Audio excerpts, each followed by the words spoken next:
Hi there. So in this video I wanted to address mastering the neutrality zone, and before I start talking I want to just credit Jessica Del Mar, someone who I've been following on YouTube, for giving me some language in order to articulate this. It's information that I was aware of on a soul level, but from listening to a few of her videos, she definitely gave me the language to be able to express this to you here. And I'm gonna share some things that she shared, but related to the twin flame journey. Your twin connection is in the neutrality zone. It's in that state of like balance and full inner connection to yourself and non-attachment to the external and what's happening out there, which can only come from full inner connection. When you don't have that full connection to your inner being, it's very difficult to be detached from the external, or the people, or what's happening and stuff.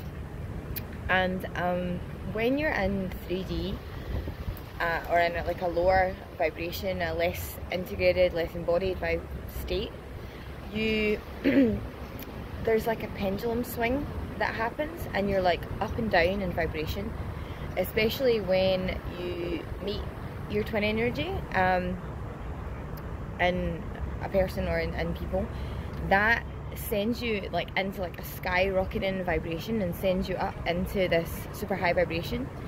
And then if you can hold that yourself at that point, you come like crashing down on the other side, and it sort of throws you into this like depression, or this just dark night of the soul, or this like negative darker energy, which I remember, totally unrelated to twin flames, but I remember Dr. DeMartini talking about this as well, about how everything in your life is like trying to balance you. And it's like, it's the same with this.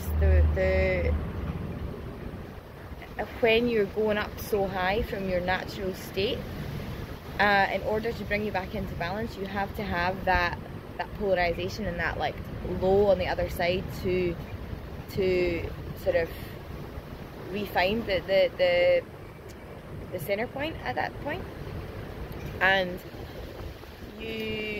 I find the more that you master your own energy, and the more you heal yourself, and the more you find that stability and that connection inside yourself again, the pendulum swing, rather than being so like wild extremes, becomes more of like a sort of just a little swing. Like you go up a little and then you go down a little and you go up a little, rather than going into like a massive high from where you currently are and then plummeting down the other side of that.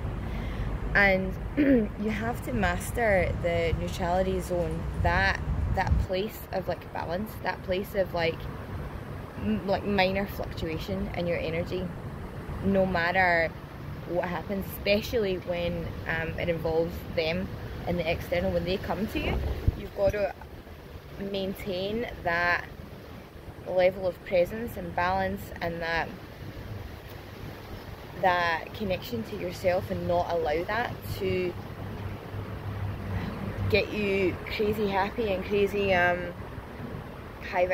vibrational compared to your regular state. You've got to master holding the same energy as you normally would, to as much as you can anyway at that point. And something else that she spoke about that I wanted to share was how I talk about as within so without, and using your external as like a mirror to adjust yourself. We can also look at it on like the vertical scale, and on being in your 3D experience, and also being able to elevate yourself out of that and look down at yourself. So kind of like being both the puppet in your experience and the puppet master on a higher level, so you can sort of elevate your awareness out of your 3D situation and look at it from a higher perspective, and go, what's happening up here that is creating this thing that's happening in my physical experience, or what disconnection is happening at a higher level that's creating or causing what's manifesting in the physical to manifest, which can be like a whole like multitude of things causing what's happening down there. Like, it can be disconnection to self, it can be your vibration, it can be yeah, like a whole lot of things, like not being present and stuff. But the more you get into your body and the more you are fully present in your physical experience, so what I've noticed has helped that in my life has been like detaching from things from the past.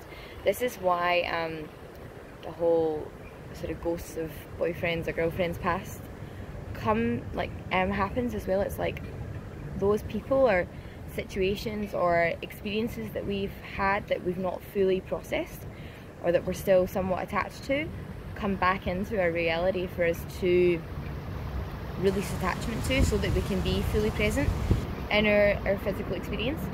And until you do that, until you detach from all those like emotional experiences, or where you've sort of splintered your energy in the past, like if for example, for me, when my mum and dad broke up when I was little, that really affected me, and I didn't know how to process what had just happened. Like, my foundation essentially cracked underneath me, and I didn't know what to do with that emotion at the time. I didn't know what had happened either. Like, when you're like 3 years old, it's like, well, dad just disappeared. Like, what do you know what I mean? You don't have the capacity to understand that and to process that a relationship is broken down.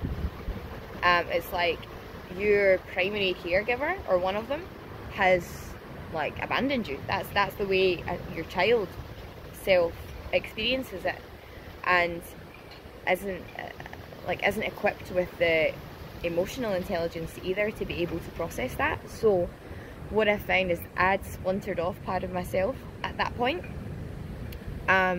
and sort of disconnected from it, because I was like, I don't know what to do with that. So the only way that I was able to process it at the time was to sort of put that in a little box somewhere, like in my body, or like, you know, stuff it somewhere and sort of move on and not process through that emotion at the time. So that's what the last few years have been, since being triggered by my twin, or like since meeting him. That's kind of that's been something that's come up for me, to reclaim these like parts, these like splinters of myself from the past, so that I can be fully present in my physical experience now, and not like and whole within myself. So all these fragments that I'd like left have come back to me.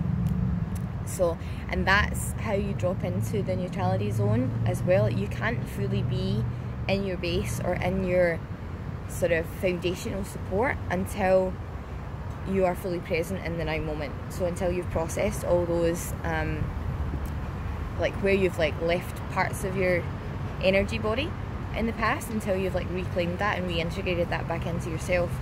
And also I've noticed sort of getting present financially and stuff, and like literally in my 3D experience. So anywhere where I had like a level of codependency